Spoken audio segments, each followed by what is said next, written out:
건강에 문제가 있고, 다른 사람과의 관계 문제가 있고, 또 직장 문제가 있고, 또 다른 모든 것은 여유가 있지만은 사람의 마음이 힘든 문제도 큰 문제입니다. 한국 사람들이 하는 말 중에 인사가 만사다. 이 말을 잘못 이해해가지고 인사가 만사다. 그 말도 맞는 거예요. 사람이 인사를 잘하면 모든 것이 다 풀리게 돼 있고 통하게 돼 있고, 그 인사가 아니고 이거는 인사. 사람을 배치하고 사람을 어떻게 또 쓰고 그 인사가 만사다라는 그런 말이 있습니다. 모든 일에 있어서 사람이 가장 중요하다는 말이죠.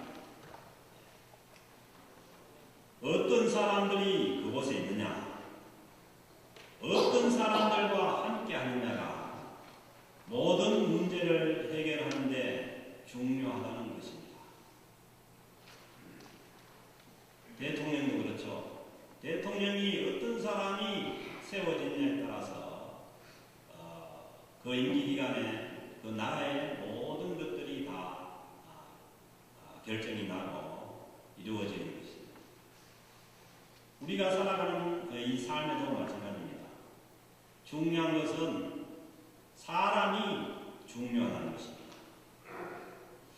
그러나 우리는 이 사람의 문제를 생각할 때에 항상 우리 자신들을 제외하고 생각하려는 그런 경향들이 있습니다.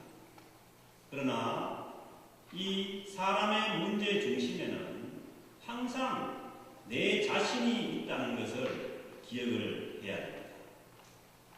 오늘 주신 이 신명기 8장 말씀은 이스라엘 백성들이 가나안 땅에 들어가느냐 못 들어가느냐, 그리고 가나안 땅에 들어갔지만은 그 가나안 땅을 누리고 사느냐 못 사느냐의 문제가 환경 문제도 아니고 다른 민족들의 문제도 아니라 가나안 땅 안에 아낙자손과 같은 그 거대한 족속들이 있었고 가나안 7족들이 그 가나안 땅에 살고 있었지만은 그들 때문에 가나안 땅을 누릴 수 있느냐 못 누리냐 그 문제가 아니라는 거예요. 문제는 그 이스라엘 백성들의 믿음의 문제고 자세 문제고 태도 문제였다는 것을 이 신명기 8장은 계속해서 말씀하고 있습니다.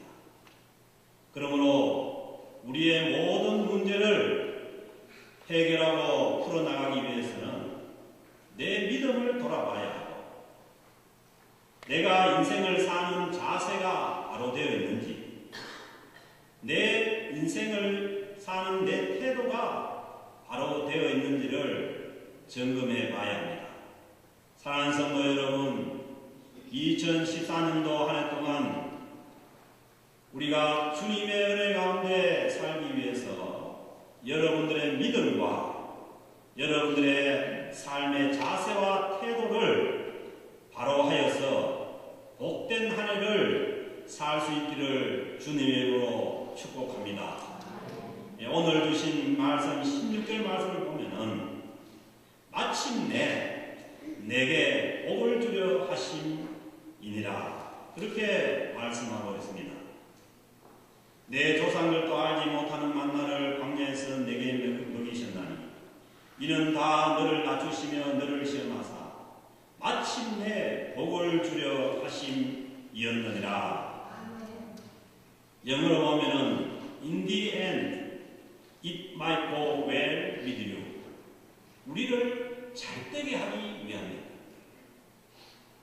사랑하는 성도 여러분, 하나님께서는 우리를 잘되게 하시는 분인 줄로 믿습니다. 우리에게 복을 주시는 분인 줄로 믿습니다. 이 마침내 인디에 이 말 속에 여러 가지 의미가 함축되어 있습니다. 이 마침내라는 그 단어 속에는 그 광야에서의 그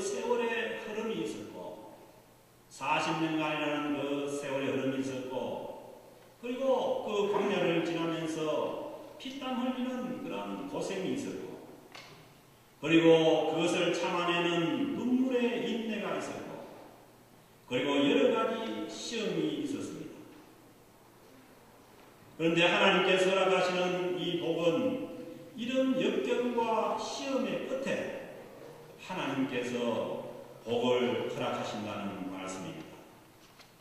이스라엘 백성들에게는 애굽에서의 힘든 종살이가 있었고, 그리고 홍해 앞에서 애굽 군대가 뒤에서 쫓아오는데 홍해가 앞에 가로막고 있어서 그 앞에서 벌벌 떨어야 하는 그러한 두려움이 있었고, 그리고 광야에서는 불뱀과 정갈이 지나다니는 그곳에서 잠을 자야 했고, 물이 없어 목말라서 죽을 고생도 했으며 먹을 것이 없어서 하늘만 쳐다보고 있어야 하는 그러한 세월이 이 마침내라는 단어 속에 있었다는 것입니다. 의식주가 하나도 해결되는 것이 없고 거주할 땅이라는 것은 사막을 헤매는 그 수밖에 없었습니다. 그런데 이런 세월을 보내게 된 이유를 오늘 성경은 말씀하십니다. 너를 낮추시며 너를 시험하사. 이스라엘 백성들의 자세를 낮추고 시험당할 때에 원망과 불평하지 않는 그런 삶의 태도를 갖추게 하기 위함이었다고 계속해서 말씀하고 있습니다. 그러나 하나님께서 그토록 우리를 낮추시는 이유가 우리에게 마침내 복을 주시기 위함이라고 분명히 말씀하십니다. 그러므로 하나님께서 우리를 낮추실 때에 우리는 원망하고 불평하면 안 되는 것입니다. 마침내 우리에게 주어질 하나님의 복을 바라보면서 우리가 믿음으로 승리하며 나아가야 한다는 것입니다. 낮아진 증거, 시험을 승리한 증거는 무엇입니까? 그 증거는 하나님의 말씀에 순종하면서 사는 것입니다. 떡으로 사는 것이 아니라 하나님의 말씀으로 살아가는 것입니다. 이 마침내라는 단어가 창세기 12장에서도 쓰였습니다. 아브라함이 갈대아 우르를 떠나서 하나님께서 지시할 땅, 그 가나안 땅에 들어가는 그 장면에서도 이 마침내라는 단어를 발견할 수가 있습니다. 창세기 12장 4절 5절 말씀을 보면은 이에 아브라함이 하나님께서 지시할 땅으로 어디로 가야 될지 모르는 갈 바를 알지 못하고 아브라함이 떠났지만 아브라함이 무엇을 따라가는가? 창세기 4장 말씀을 보면 아브라함이 하나님의 말씀을 따라갔고, 그리고 5절에서 보면 마침내 가나안 땅에 들어갔더라. 아멘입니까? 인간의 삶이 하나님께서 우리를 떠나보내시고 하나님께서 우리를 인도하실 때 모든 것을 상세하게 나침판을 주고 지도를 그려서 그렇게 보내는 것이 아니라 어디로 가야 될지 모르고 갈 바를 알지 못하지만 하나님께서 우리를 떠나게 하십니다. 그런데 아브라함이 그 하나님의 말씀을 따라가는 것입니다. 그리고 마침내 가나안 땅에 들어갔더라. 그 아브라함이 갈 바를 알지 못하고 갔지만은 마침내 그 가나안 땅에 들어갈 수 있었던 것은 하나님의 말씀을 따라가기 때문이라는 것입니다. 사랑하는 성도 여러분, 우리의 삶의 과정 중에 여러 가지 어려운 변수들이 있고 정말 갈 바를 알지 못하고 어떻게 해야 될지 모를 때가 많습니다. 그러나 주님께서 지난주에 주신 말씀대로 우리가 먹을 것, 입을 것을 향해서 살아가는 것이 아니라 하나님의 말씀을 따라가야 할 줄로 믿습니다. 사람이 떡으로만 사는 것이 아니라 하나님의 말씀으로 산다. 아브라함의 삶을 보면 우리 그때의 삶과 똑같습니다. 본토 일가 친척 아비를 떠나서 아무도 알지 못하는, 그리고 어디로 가야 될지 모르는 그 상황에서 하나님께서 인도하는 그 강한 땅에 갈 때, 어떤 사람이 힘이 된 것도 아니고 오직 하나님의 말씀을 따라갈 때 그 가나안 땅에 들어갈 수가 있었다는 것입니다. 그러므로 하나님의 백성들은 자신을 낮추고 하나님의 말씀을 순종해야 가나안 땅에 들어갈 수가 있습니다. 자신을 낮추고 겸손해져서 하나님의 말씀에 순종하는 것이야말로 가나안 땅에 들어가는 사람들의 태도요 자세입니다. 그러므로 하나님께서는 우리에게 마침내 복을 주시기를 원하시지만은 그 전에 우리를 낮추신다. 광야에서 우리를 그 수많은 세월 동안 낮추신다. 신약 성경의 야고보서에서도 야고보 기자가 말씀합니다. 주 앞에서 낮추라. 그리하면은 주께서 너희를 높이시리라. 주님께서 높이시는 사람들은 주 앞에서 낮추는 사람들입니다. 사랑 6절 말씀도 보면은 하나님이 교만한 자를 물리치시고 겸손한 자에게 은혜를 주신다 하였느니라. 하나님이 물리치시면 답이 없어요. 교만한 자는 물리치신다. 그리고 하나님께서 겸손한 자에게 은혜를 주신다. 그러니까 우리가 하나님께서 우리를 높이시는 것도 우리가 낮아질 때 가능합니다. 하나님의 은혜를 받는 것도 우리가 낮아져서 겸손할 때 가능합니다. 이스라엘 백성들이 적과 꿀이 흐르는 가나안 땅에 들어가서 그 땅을 누리며 살아가는 데 있어서도 가장 위험한 적도 역시 태도의 문제였습니다. 오늘 주신 말씀 12절 14절 말씀입니다.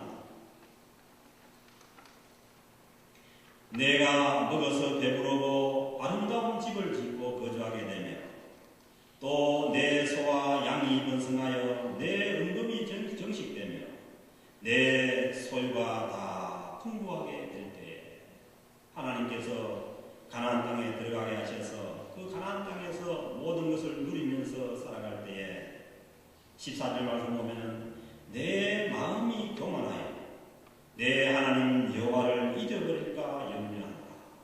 그 하나님의 걱정거리가 우리는 은금이 전식되고 소와 양이 번성하고 아름다운 집을 짓고 잘 살지만 하나님은 그때에 하나님의 걱정거리가 있는데 그것은 뭐냐 하면 내 마음이 교만해서 하나님 여호와를 잊어버릴까 하나님께서 염려하신다.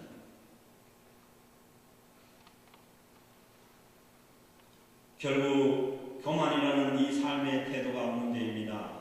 왜냐하면 교만은 하나님의 백성들을 넘어뜨리고 패망하게 하기 때문입니다.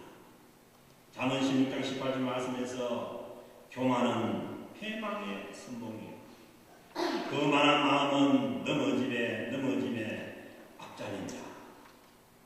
교만한 태도, 거만한 마음은 하나님의 백성들을 넘어지게 하는 삶의 태도입니다.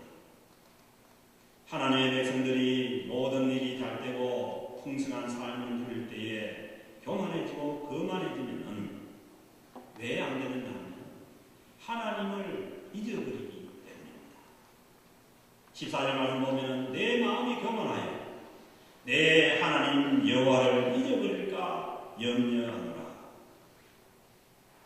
우리가 모든 것을 다 누리고 우리가 모든 것이 다 잘 되어갈 때에 하나님의 걱정거리는 우리가 교만해서 하나님을 잊어버리고 패망의 길로 갈까봐 그것이 하나님의 염려거리라는 것입니다. 모든 것이 잘 되어 가나안의 삶을 누릴 때에 사람들은 17절처럼 생각하고 말한다는 것입니다. 그러나 내가 마음에 이르기를 내 능력과 내 손의 힘으로 내가 이 재물을 얻었다 말할 것이라. 하나님이 사람을 너무 잘 아는 거죠. 우리 마음을 너무 잘 아는 거죠. 그 모든 것이 잘 되어갈 때에 마음에 이르기를 내 능력과 내 손의 힘으로 내가 이 재물을 얻었다 말할 것이다.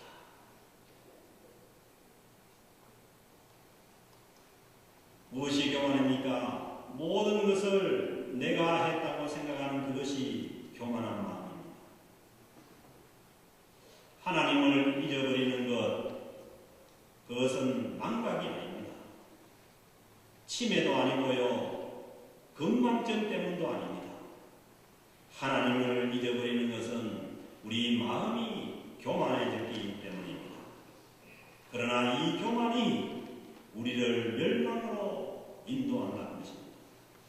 모든 것이 잘되고 풍성할 때에 이 모든 것이 하나님의 은혜로 된 것이라고 믿고 그때마다 우리는 하나님을 기억해야 하는 줄로 믿습니다. 18절에 하나님께서 모세의 입을 통해서 말씀합니다. 내 하나님 여호와를 기억하라. 그가 내게 재물을 얻을 능력을 주셨습니다. 아멘입니까? 아멘. 우리는 그렇게 생각하죠. 내가 얻었다고 생각하죠. 하나님 그렇게 말씀하십니다. 하나님께서 재물을 얻을 능력을 주셨다. 그럼 우리가 잘 살게 된 것, 그것은 하나님께서 주신 능력으로 가능했다는 것입니다. 왜냐하면 광야에서는 자기의 능력으로는 물을 구할 수 없었습니다. 자기의 능력으로 광야에서 먹을 것을 구할 수 없었습니다. 아무리 자기가 능력이 있어도 광야에서는 하나님께서 주시지 않으면 아무것도 할 수 없었다는 것을 기억해야 합니다. 우리를 낮추시고 광야의 생활을 하게 하는 것은 우리의 능력으로 되는 것이 아니라 오직 하나님의 능력으로 살아갈 수 있다는 것을 우리에게 가르쳐 주시기 위함입니다. 그렇지요. 50년 전, 60년 전만 하더라도 한국도 그랬습니다. 그 시대 상황에서 아무리 자기가 능력이 있다고 해도 부정부패하지 않으면 재물을 얻을 그러한 환경이 아니었습니다. 지금 북한 땅도 마찬가지입니다. 우리가 아무리 능력 있는 사람이라고 하더라도 지금 북한 땅에 있다면 그 부정부패를 통하지 않고서는 우리가 재물을 얻을 수가 없는 거예요. 그래서 모든 것은 하나님의 은혜로 된 것이라고 믿고 우리가 잘 살게 될 때에 하나님을 기억해야 될 줄로 믿습니다. 광야는 인간의 한계를 경험하고 낮아지는 장소입니다. 광야를 통해서 마침내 복을 주려 하시는 것이 광야와 같은 삶을 살게 하시는 우리 하나님의 계획입니다. 내가 광야의 삶을 살고 있더라도 이 모든 것도 하나님의 계획 안에 있다는 것을 믿어야 합니다. 이스라엘 백성이 광야를 지날 때에 발이 부르트지 않게 했고 입을 옷이 헤어지지 않게 했고 하늘로부터 만나를 내려주신 것은 우리가 아무것도 할 수 없는 그 상황에서도 하나님께서 우리의 삶을 책임지고 계신다는 것을 믿게 하기 위해서 이스라엘 백성들이 그 광야의 삶을 살게 하신 것입니다. 그러므로 낮아짐이 없는, 낮아짐 없이 주어지는 복은 진정한 축복이 아닌 것입니다. 만약 우리가 교만한 상태에서 주어지는 그러한 축복이라면 그것은 우리를 넘어지게 하고 쓰러뜨리게 할 뿐입니다. 진정한 복은 우리가 낮아진 상태에서 주어지는 복입니다. 그러므로 복을 받고 살 때에 교만해지는 것은 가장 위험한 삶의 태도입니다. 오늘 주신 19절 22절 말씀은 우리 마음이 교만하여 하나님을 잊어버리고 우상 숭배하게 되면 반드시 멸망할 것이라고 그렇게 말씀하고 있습니다. 내가 만일 내 하나님 여호와를 잊어버리고 다른 신들을 따라서 그들을 섬기며 그들에게 절하면 내가 너희에게 증거하노니 너희가 반드시 멸망할 것이라. 마음이 교만해서 하나님을 잊어버리고 살게 된 교만이 왜 위험하냐면 하나님을 잊어버리게 된다. 그리고 그 하나님을 잊어버리는 그 삶의 결과가 우상 숭배로 가게 되고 그리고 그 삶은 반드시 멸망할 것이라고 그렇게 경고합니다. 그러므로 우리 마음이 교만하면서 복을 구하는 것은 그것은 우상 숭배로 빠지기 쉽다. 그러니까 기독교가 다른 종교와 다른 것은 하나님께서 인품의 변화를, 성품의 변화를 가져오지 않고 성품이 낮아지고 겸손해지지 않은 상태에서 복을 주시는 하나님이라면 그것은 기복신앙이요 샤머니즘은 아니고 샤머니즘은 삶의 변화, 마음의 변화, 심령의 변화가 없이 그냥 복만 구하는 것이 기복입니다. 샤머니즘. 거기는 윤리도 없고 도덕도 없고 다른 사람이야 죽든 살든 그냥 내만 삶이 된다는 그것은 뭐냐면 자기의 욕심을 채우는 것이기에 그것은 기복입니다. 근데 하나님께서 말씀하신 복은 그게 아닙니다.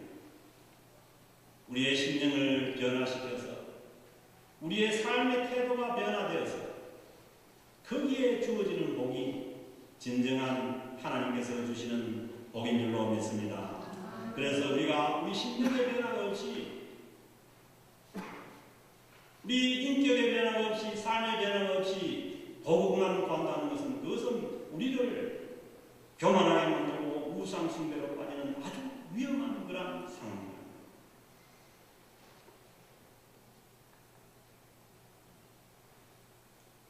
출애굽은 이스라엘 백성이 출애굽한 것은 전적인 하나님의 은혜입니다. 이스라엘 백성이 출애굽 안 하려고 했어요. 그 사람들은 거기에 머물고 싶었고 그랬지만은 하나님께서 열재앙을 통해서 이스라엘 백성을 강제로 그냥 출애굽시킨 거예요. 그런 것처럼 우리가 구원받는 것은 전적인 하나님의 은혜입니다. 우리의 노력으로 구원받을 수 있는 것이 아무것도 없어요. 그러나 이스라엘 백성이 가나안 땅의 삶을 누리는 것은 그들의 인격이 변화되지 않고 그들의 삶의 태도가 변화되지 않으면 가나안 땅에 들어갈 수도 없고 그 가나안 땅에 들어가서도 그 가나안 땅을 누릴 수가 없는 것입니다. 그것은 오늘날도 마찬가지입니다. 우리가 하나님의 은혜로 다 구원받은 하나님의 백성이 되었지만 그러나 이 구원받은 하나님의 백성의 삶을 누리는 것은 우리의 인격이 변화되지 않고 우리의 삶의 태도가 변화되지 않으면 그것을 누릴 수 없다는 것입니다. 왜 우리가 예수를 믿고 구원을 얻었다고 하는데 우리의 삶이 이것밖에 안 되고 우리의 삶에 정말 진정한 주님께서 주시는 기쁨이었는가? 그것은 우리의 인격이 우리 삶의 태도가 변화되지 않았기 때문입니다. 그 삶의 태도의 결정적인 것은 뭐냐면 낮아집니다. 우리가 정말 낮아질 때라야 하나님의 은혜가 우리에게 있을 수 있는 거예요. 하늘에서 아무리 비가 많이 오고 높은 산에는 절대로 물이 고이지 않는 거예요. 웅덩이가 파져야 낮은 곳에 물이 고이듯이 하나님의 은혜도 마찬가지입니다. 교만한 자는 하나님께서 물리치시고 겸손한 낮아져서 겸손하게 된 데라야 거기에 하나님의 은혜가 있다. 글쎄요, 많은 지금 현대 기독교 문제하고 자꾸 위로다 아니면은 그렇게 해서 사람들의 마음을 높여버립니다. 높여놓고 은혜를 받으려고 하니까 은혜가 안 받아요.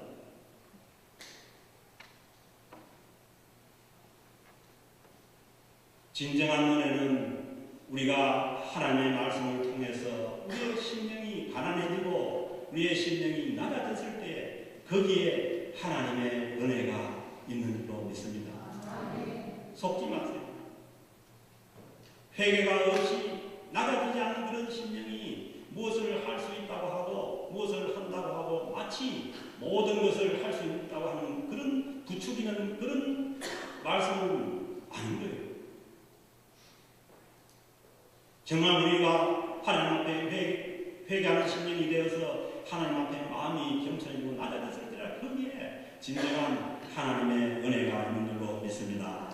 사랑하는 성도 여러분, 하나님의 은혜를 기억하지 못하고 모든 것을 내가 했다고 생각하는 교만한 마음이 하나님을 잊어버리게 하는 죽음입니다. 이 교만한 마음은 우리를 우상 숭배로 나가게 합니다. 우리의 심령의 변화가 없이